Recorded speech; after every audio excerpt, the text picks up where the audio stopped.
Here's how to move a column in Google Sheets. Very simple, that you might be doing this already. I want to move this region all the way to the left, just between A and B, and I'm going to insert a column to the left. And then I'm going to take the region, copy it, and paste it, and delete it. Now, that's a lot of steps. I even have to come in here and delete this column. That's a lot of steps, and I can show you one simple step to do this. Just hold the cursor right on the entire column, on that G. Click and drag it over. And now you've moved the column without having to copy, paste, and delete. One other way we can do this, if you're very particular, is you can insert a column and then you can do Command X or right click, cut.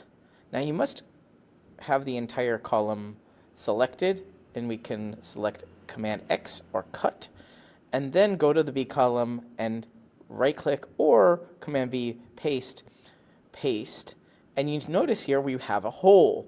Now what this does is this cutting makes sure that our columns all stay where they are now.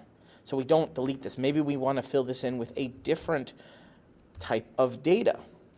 And that's how you can keep the columns without having to move them. Because if we move it, right, all the columns change place, right? So hopefully that's helpful to you and using Google Sheets a lot more and a lot better. You're watching Better Sheets here on YouTube. Make sure you check out this video or this video and subscribe right now to get more tips, tricks, how-tos, get more out of your Google Sheets than you ever have before.